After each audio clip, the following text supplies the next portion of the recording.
Del odio al amor, escrito por Mari Yanes y narrado por Astrid Graham para el canal Candiamigas Audiofix.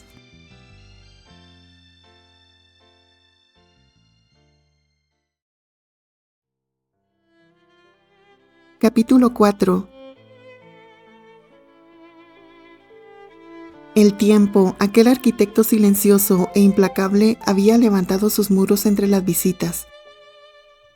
Ya no se medía en estaciones juntos, sino en cartas intercambiadas entre mansiones, en rumores que viajaban por los salones de Londres y en los lentos pero inexorables cambios que la adolescencia avanzada trazaba en dos rostros que apenas se reconocían en breves encuentros protocolarios.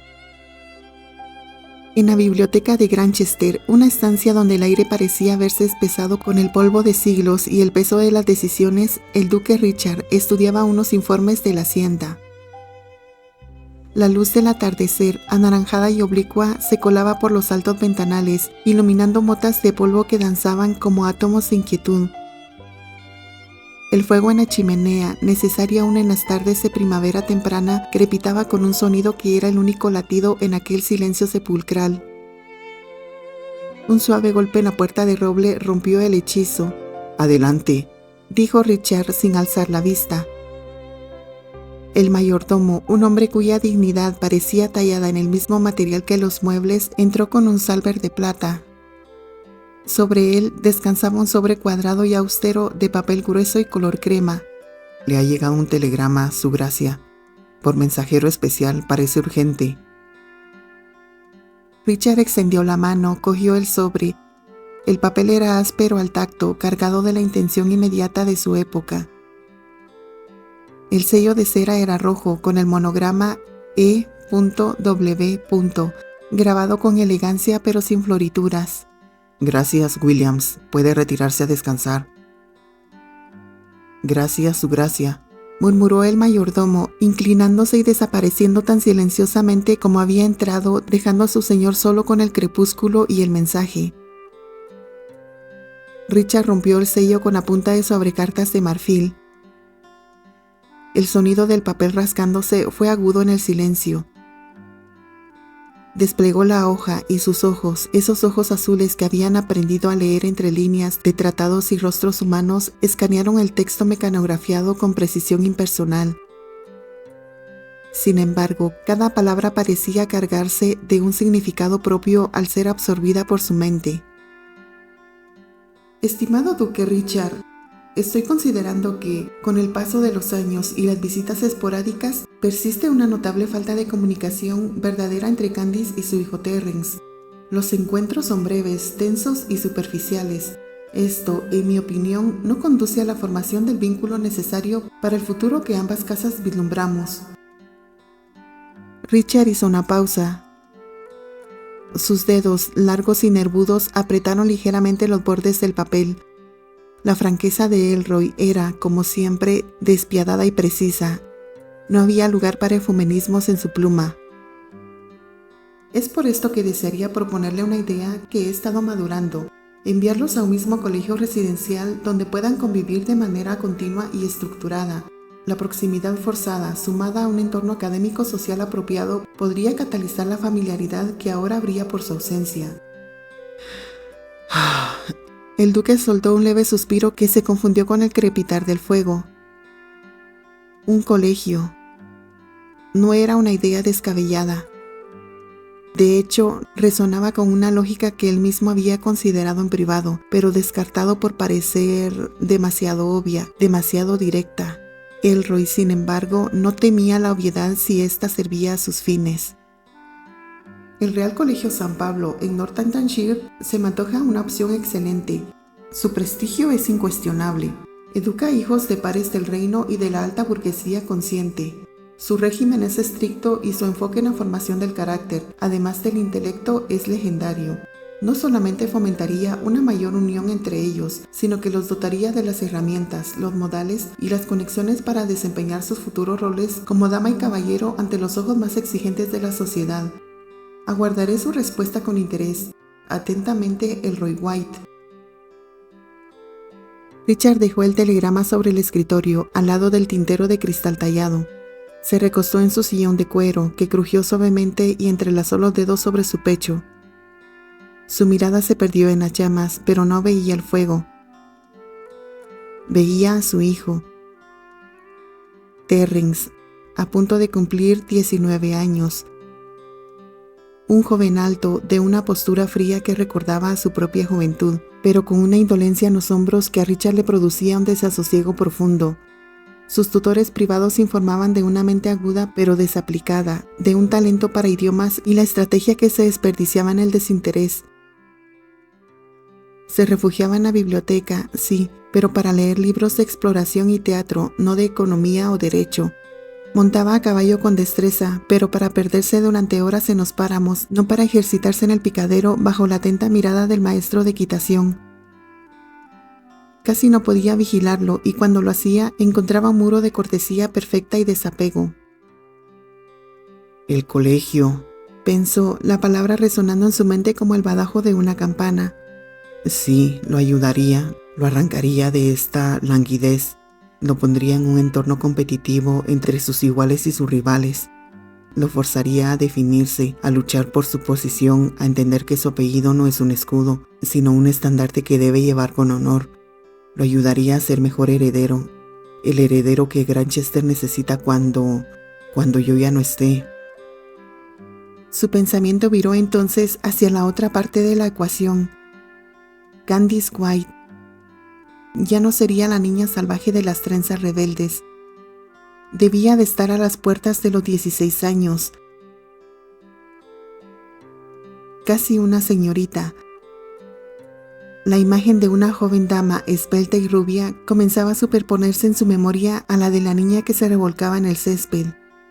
Una dama que, quizás, con la distancia y la madurez, ya no provocaría en Terrence la irritación infantil, sino una curiosidad más profunda. Una admiración, incluso. Al ver lo que ha crecido, lo que puede llegar a ser, quizás entonces él la tome en serio, como el destino que es, no como la molestia que fue. La decisión se solidificó en su interior, fría y clara como el hielo de un lago en enero. Sacó una hoja de papel de escribir, grueso y con el blasón de la casa en la esquina superior. Tomó la pluma, la sumergió en el tintero y comenzó a trazar letras firmes y angulosas sin titubeos. Querida Lady Elroy, comenzó, y ya el saludo era una concesión, un reconocimiento de igual a igual en este juego. He recibido y considerado detenidamente su telegrama. Coincido plenamente en su diagnóstico y en la pertinencia de la solución que propone. La falta de una convivencia sostenida es, en efecto, el principal obstáculo para la comprensión mutua que deseamos. El Real Colegio San Pablo me parece una elección acertadísima. Su reputación precede a cualquier objeción. Mientras escribía, una frase resonaba en su mente, no escrita en el telegrama de Elroy, pero sí en el espíritu de toda su correspondencia, de todos sus acuerdos. Es por el bien de la familia. No de una, sino de dos. Era el mantra que justificaba todo, desde un paseo en carruaje hasta el encarcelamiento dorado de un colegio de prestigio. El bien de la familia, un bien que, para Richard, tenía el peso y la sustancia de la piedra de la mansión que lo rodeaba.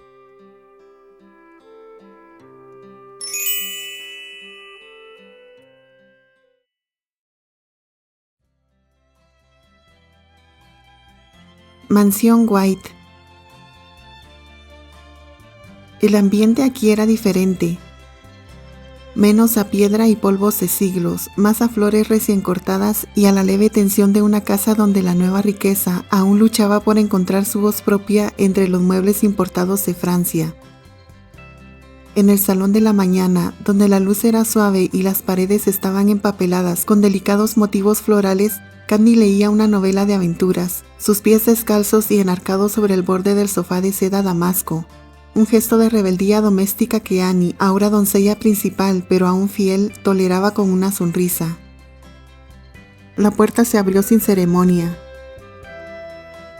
La tía abuela Elroy entró, vestida, como siempre, con la severidad de una corneja, pero hoy su rostro tenía una expresión particular, la de quien lleva una noticia que no admite réplica. «Candice, debo hablar contigo». Candy bajó el libro. Algo en el tono, en la forma en que su tía abuela se plantó en el centro de la habitación, hizo que un presentimiento frío le recorriera la espalda. Dejó caer los pies al suelo, enderezando la postura. ¿Qué pasa? ¿Otra visita a Granchester?, preguntó, tratando de que su voz sonara casual, aunque el nombre del lugar siempre le producía una extraña mezcla de fastidio y expectación. No, dijo Elroy, y la palabra cayó como un guillotina sobre cualquier esperanza de normalidad. Verás, cambiarás de colegio la semana que viene. Tus cosas ya están siendo preparadas. Candy parpadeó, como si las palabras no pudieran encontrar acomodo en su mente. ¿Qué? ¿Pero por qué? El colegio de señoritas de Miss Pembroke está bien. Estoy a punto de terminar, protestó, sintiendo cómo el suelo parecía inclinarse bajo sus pies. ¿El colegio al que te he inscrito?, continuó Elroy, ignorando la interrupción. Es infinitamente mejor para tu educación integral. No solo seguirás con las artes y la literatura, sino que profundizarás en historia, economía doméstica avanzada y en el estudio de las dinámicas sociales de la alta sociedad. Aprenderás, en esencia, a ser una mejor esposa, una esposa para un cargo de cierta envergadura. La palabra esposa resonó en la habitación. Candy la sintió físicamente como un golpe en el estómago. Sus ojos verdes, ya sin el brillo travieso de la niñez, pero con una luz más profunda y consciente, se clavaron en los de la anciana. ¿Esposa?, repitió, y su voz era un susurro áspero. ¿Lo dices porque cumpliré 16 años dentro de un mes? Exactamente, asintió Elroy sin pestañear. 16, la edad en que una joven deja atrás la niñez para asumir las responsabilidades de su posición. Y para esa edad debes saber no solo qué hacer, sino cómo comportarte en cada situación, con cada persona. La elegancia es un arma, Candice, y hay que aprender a blandirla. Candy se puso de pie. Ya casi alcanzaba la altura de su tía abuela. El vestido simple de muselina que llevaba pareció adquirir de repente el peso de una armadura. «Pero para ser una esposa», dijo, y cada palabra era un esfuerzo por mantener la calma. «Una verdadera esposa no se necesita solo eso, se necesita afecto, respeto mutuo, algo que vaya más allá de los modales en la mesa o de saber cuándo hacer una reverencia. Ya no soy una niña, tía abuela. Sé por qué haces esto, no es por la educación integral, es para que estés cerca de Terrence, para forzar lo que años de visitas no han logrado». Hubo un silencio. La tía abuela Elroy no se inmutó, pero en sus ojos, por un instante, pasó algo parecido a un destello de reconocimiento. No de culpa, sino de respeto ante la perspicacia de su sobrina nieta. «Candice», comenzó con un tono que pretendía ser conciliador, pero que no perdía un ápice de su firmeza. «Me equivoco», interrumpió Candy, desafiante, dando un paso al frente. El perfume a lavanda y a papel viejo que siempre rodeaba a la anciana le llegó con una intensidad repentina. «No», admitió Elroy con una franqueza que fue más dolorosa que cualquier mentira. «No te equivocas, es la razón principal, y es la razón correcta. Es mejor que te cases con él, Candice. Con el tiempo, con la convivencia, lo entenderás. Lo que parece una cadena ahora puede convertirse en un vínculo fuerte, en algo que dé sentido a tu vida y fortalezca a tu familia, a nuestra familia». Sin esperar respuesta, sin permitir más discusión, la anciana giró sobre sus talones y salió de la habitación, dejando la puerta entreabierta. El sonido de sus pasos, firmes y medidos, se fue apagando por el corredor. Candy se quedó sola, temblando levemente, no de frío, sino de una emoción contenida que no sabía si era rabia, miedo o una tristeza profunda. Su mirada vagó por la habitación, por los lujosos pero impersonales objetos, hasta posarse en el pequeño escritorio junto a la ventana. Sobre él, un calendario de tapas de cuero mostraba el mes. Un círculo rojo, hecho por ella misma con ilusión semanas atrás, rodeaba una fecha, la de su cumpleaños número 16. Se acercó lentamente, como si caminara sobre cristales rotos. Extendió un dedo y lo posó sobre el círculo rojo. La tinta estaba seca, fría. «Solo un mes», murmuró para sí, su voz ahogándose en la quietud de la habitación. «Un mes y cumpliré 16, mis 16, la edad en que, según ellos, debo dar por entendido que mi destino no es mío, que mi vida es un camino ya pavimentado que conduce directamente a él, a su lado, a su mundo de piedra y protocolo. Sus ojos se nublaron por un instante. No lloró. Había aprendido que las lágrimas eran un lujo que no se permitía en presencia de la tía abuela, y ahora, incluso en la soledad, el hábito era más fuerte que el desahogo. Así es nuestro destino, susurró, y las palabras sonaron a sentencia, a epifanio para la niña que aún luchaba por respirar dentro de ella. Miró por la ventana hacia los jardines, pero no los veía. Veía el lago de Granchester a lo lejos, un rostro burlón de ojos azules, una armónica de plata guardada en algún cajón, y un futuro que se cerraba sobre ella con la suave y terrible inevitabilidad del cierre de un libro.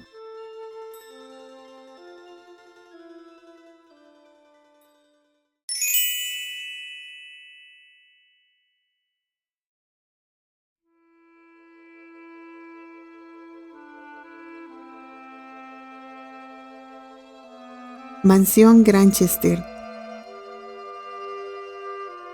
La habitación de Terry era un reflejo de su espíritu dividido. Estanterías ordenadas con volúmenes clásicos y tomos de geografía, que chocaban con esquinas donde se acumulaban extraños artefactos mecánicos desmontados, planos de barcos y botas de montar embarradas. El elemento más incongruente era el majestuoso piano de cola que dominaba un rincón, un instrumento impuesto por su padre como símbolo de refinamiento. Esa tarde, los dedos de Terry surcaban las teclas con una furia contenida, destilando una sonata de Beethoven no como un torrente de pasión, sino como una sucesión de martillazos precisos y amargos.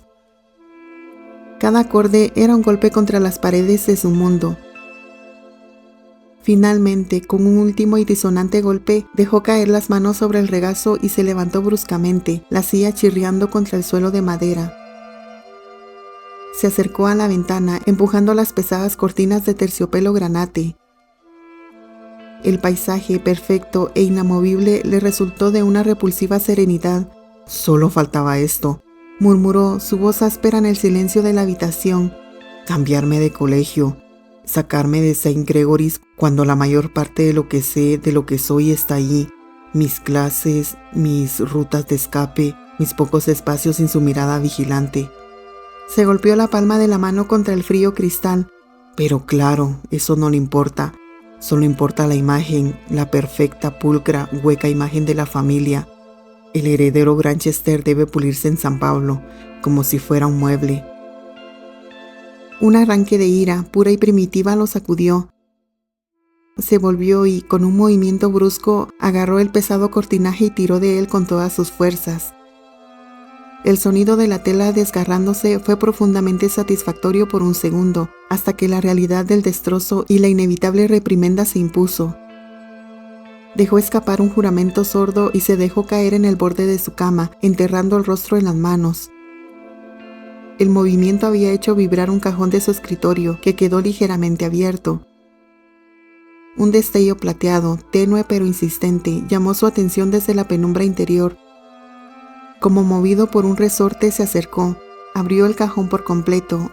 Allí, sobre un desorden de plumas estilográficas rotas, sellos de cera y papeles sueltos, descansaba la armónica de plata. La pequeña C.W. brillaba bajo la luz que entraba por la ventana, un testimonio mudo de una tarde de risas forzadas, de un juego serio y de una derrota que había sabido a victoria. La tomó, el metal estaba frío, pero al contacto con su piel pareció adquirir una extraña calidez latente. Se sentó de nuevo en la cama, sosteniéndola entre sus dedos. «Y pensar», susurró para sí con un tono de incredulidad cansada, «que me casaré con alguien a que solo he visto un puñado de veces a lo largo de mi vida, a quien conozco más por sus arranques de furia y sus pecas que por sus pensamientos». Arrojó la armónica sobre la colcha de seda con un gesto de frustración, como si desechara el símbolo entero de su futuro. Luego se dejó caer de espaldas, cruzando los brazos detrás de la cabeza, contemplando el dosel de la cama. El techo de caoba tallada le devolvió la mirada, impasible. «De seguro sigue siendo la misma niña salvaje», masculló, cerrando los ojos, intentando evocar una imagen, la que prefería trepar a los árboles que bailar un vals, la que horneaba pan en la cocina y se reía como si el mundo no estuviera lleno de reglas, una criatura imposible. Un suave golpe en la puerta lo sacó de sus cavilaciones. «Adelante», gruñó sin moverse. Una mucama joven, con la cofia impecable y los ojos bajos, entró con una carta en una bandeja de plata. «Disculpe la molestia, señorito Terrence. Le ha llegado una carta, parece personal». Terry ni siquiera la miró. «La leeré después. Puede salir». «Sí, señorito», murmuró la joven, depositando la carta sobre la mesa de noche y escabulléndose como un ratón asustado. La habitación recuperó su silencio cargado. Minutos después, la curiosidad pudo más que su mal humor. Terry se incorporó y tomó el sobre. El papel era fino, perfumado con una esencia floral discreta pero inconfundible. Reconoció la letra elegante y redondeada al instante. Rompió el sello y leyó las líneas llenas de noticias triviales del colegio, de comentarios sobre obras de teatro y paseos a caballo. Al final, una pregunta tímida. «¿Cuándo volverás a St. Gregory's? Tu silla en la clase de latín está terriblemente vacía». Una mueca de amargura se dibujó en su rostro. La hija de un varón menor, bonita, discreta, con una sonrisa que nunca desafiaba. Había sido un entretenimiento agradable, un refugio de la presión. Un noviazgo tácito, no declarado pero aceptado en los círculos de su antigua escuela. «Es de Susana», murmuró, dejando caer la carta a un lado. «Vaya, creo que no le gustará que le diga que ya no estudiaremos en el mismo colegio y que lo que sea que teníamos, acabará en cuanto se concrete mi matrimonio arreglado». Su mirada vagó de nuevo hacia la armónica plateada sobre la cama. «No creo que esa Tarzán pecosa sea tan bella, tan dócil, tan fácil como Susana». La comparación le dejó un regusto extraño, no del todo desagradable, pero sí profundamente incómodo.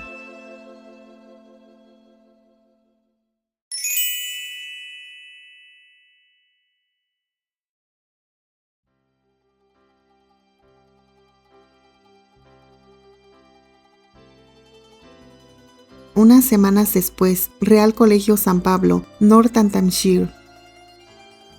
El edificio era una fortaleza de piedra gris y gótica, con torreones que se alzaban contra un cielo de abril caprichoso.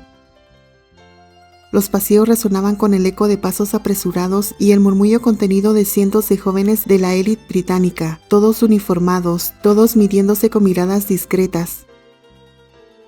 Candy, con su uniforme negro de mañana a un puesto, una falda plisada estricta, una blusa de cuello alto y un moño que le parecía un invento tortuoso, estaba en la puerta de lo que sería su dormitorio durante los próximos años. Un cartel de latón anunciaba: «Habitación 7, señoritas». La puerta se abrió antes de que ella pudiera llamar, revelando a una joven de rostro afable, pelo castaño recogido, de rostro sutil pero no severo, y unos ojos color avellana que la escudriñaron con curiosidad pero sin hostilidad. «Hola, un gusto conocerte. Seré tu compañera de cuarto. Yo soy Patricia O'Brien, pero todo el mundo me dice Patty». Candy, aliviada por la ausencia de la frialdad que esperaba, logró una sonrisa. «Hola, soy Candy White. Encantada». «Yo también», dijo Patty, abriendo la puerta de par en par. «¿Puedo ayudarte con tu baúl? Y luego, si quieres, puedo darte un pequeño recorrido. Los primeros días pueden ser abrumadores». «Sí, me gustaría muchísimo», respondió Candy entrando en la habitación, que era pequeña pero acogedora, con 2 camas estrechas, 2 escritorios y una ventana que daba a un patio interior. «No conozco absolutamente nada del colegio y apenas logré enterarme de que este sería el sitio donde dormiría. Mi tía abuela fue bastante escueta con los detalles».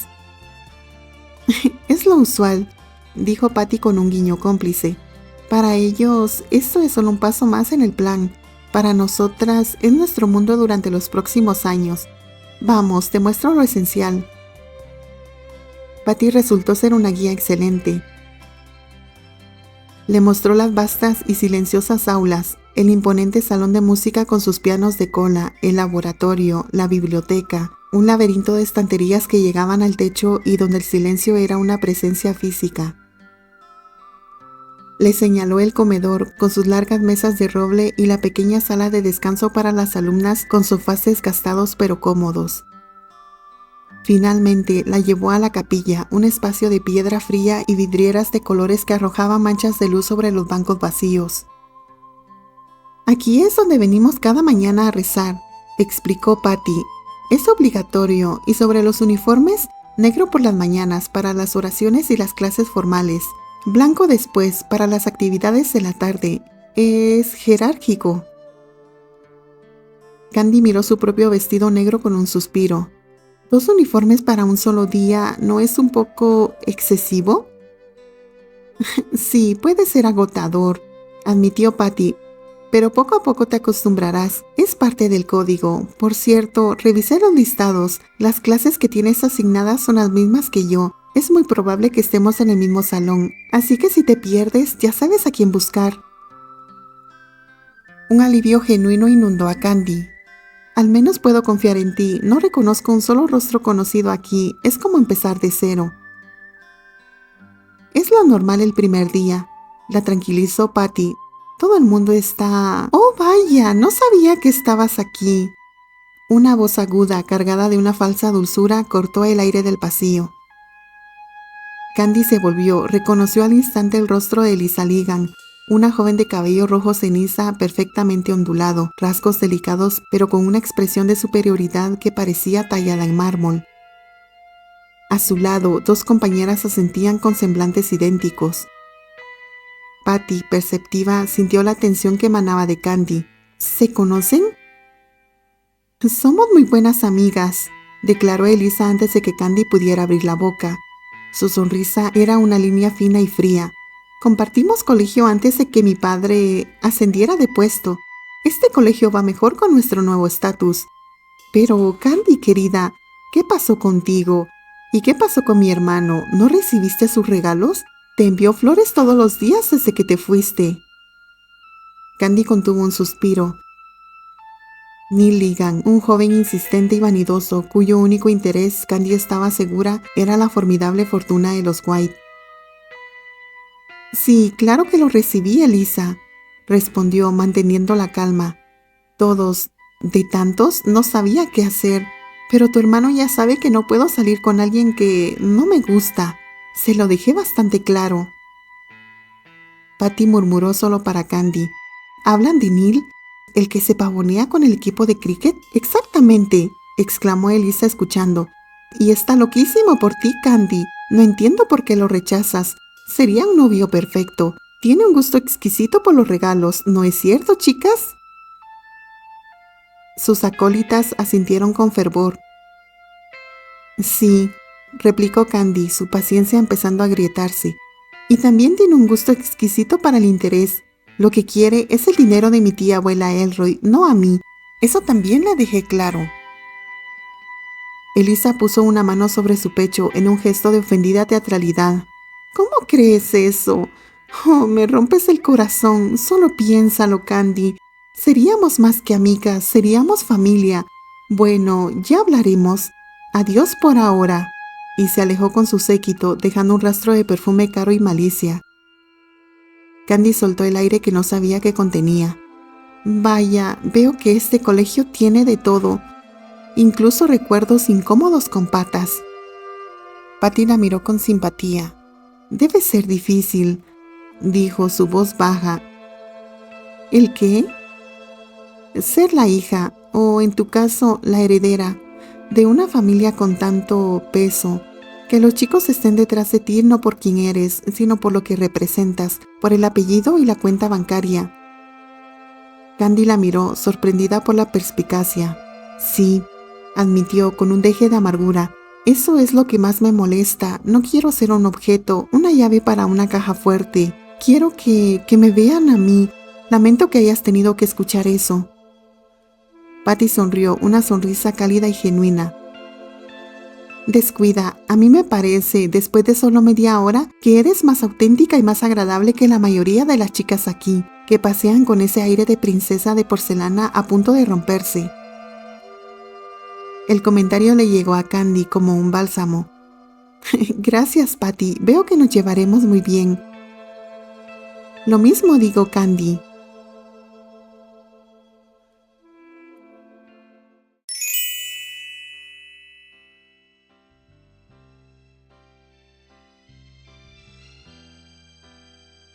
Los días pasaron trazando una nueva rutina sobre el lienzo de la vida de Candy.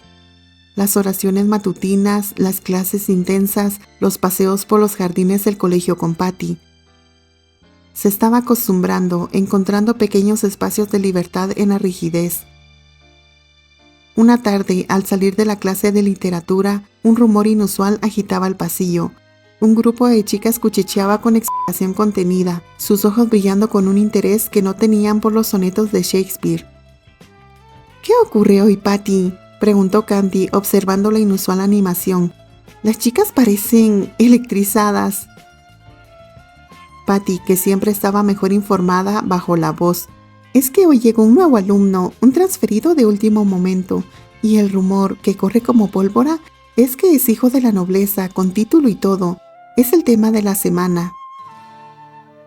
Candy frunció el ceño. Un hijo de la nobleza. En un colegio como San Pablo eso no era tan raro, pero la excitación era desmesurada. ¿Un hijo de la nobleza será...? No terminó la pregunta. La voz de Elisa, deliberadamente alta, se elevó sobre el murmullo. Y yo sé de quién se trata, chicas. Yo lo conozco. Un semicírculo de chicas se formó alrededor de ella de inmediato. ¿Lo conoces, Elisa? ¿De verdad? Solo de vista, dijo Elisa con falsa modestia. Nuestras familias se frecuentan. Su mirada, cargada de malicia, encontró la de Candy a través del pasillo. Pero lo más interesante, queridas amigas, es que no viene solo, viene con un compromiso previo. Hizo una pausa dramática. Es el prometido de Candy White. Al parecer, no puede vivir sin ella y la ha seguido hasta aquí.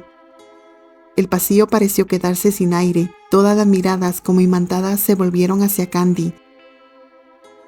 Ella sintió que la sangre le huía del rostro. «Elisa», dijo con un tono de advertencia gélido. Pero Elisa estaba en su elemento. «¿Por qué? Si es la verdad, Candy. Es un acuerdo entre familias desde la cuna. Y es por este compromiso, por este Terrence, que mi pobre hermano Neil no tiene oportunidad. Ella ya está vendida». Las chicas empezaron a parlotear ignorando a Candy, sus mentes ya tramando posibilidades, estrategias. «¿Entonces no es algo serio entre ellos?», preguntó una con esperanza. «¿Candy tiene prometido? ¡Qué romántico!», exclamó otra sin entender nada. «¿Es guapo? Debe ser guapo». Candy, sintiendo los ojos como agujas sobre su piel, se enfrentó a Elisa. «Elisa, cállate. Es un acuerdo entre mi tía abuela y su padre, pero yo no quiero casarme con él». Su declaración, sincera y desesperada, cayó en oídos sordos. Las chicas solo oyeron lo que querían oír. Había un joven, noble, rico y aparentemente disponible en sentido emocional, recién llegado. Elisa sonrió, satisfecha. Había sembrado la semilla de la intriga y de paso había señalado a Candy como un obstáculo a sortear. Patty la tomó del brazo y la guió lejos del grupo hacia un rincón más tranquilo. «Así que es una unión forzada», dijo Patty, su voz llena de comprensión, no de juicio. Candy, desanimada, con los hombros caídos, asintió. «Sí, desde antes que yo tuviera uso de razón». Patty la miró con curiosidad. «¿En serio no te gusta ni un poco después de todos estos años?» «Para nada», afirmó Candy con más vehemencia de la que quizás sentía. «La última vez que lo vi no entendí ni la mitad de lo que hacía o decía. Es impenetrable, cambia de humor como el clima, es arrogante, frío cuando quiere y burlón. No me gusta, para nada. Prefiero otro tipo de chico completamente». «¿Cómo qué clase de chico?», preguntó Patty con interés genuino. Candy cerró los ojos por un instante. No fue el techo de la caoba de Granchester lo que vio, sino el sol de abril sobre un carruaje y una sonrisa abierta, amable, desprovista de sarcasmo. Una mano enguantada que ofrecía ayudas sin condescendencia, unos ojos azules claro, no gélidos, que la miraban con interés genuino. «Un príncipe», susurró casi para sí misma, «no de sangre, sino de corazón, alguien como el joven Anthony, alguien que sonría con el sol, no que lo use para resaltar sus propias sombras». Al nombrarlo, un calor leve le tiñó las mejillas. Anthony Brewer era un recuerdo agradable, una promesa de normalidad y calidez en un mundo de piedra y acuerdos fríos. Un refugio mental ante la tormenta que, sabía, se avecinaba con la llegada de Terry a San Pablo. Continuará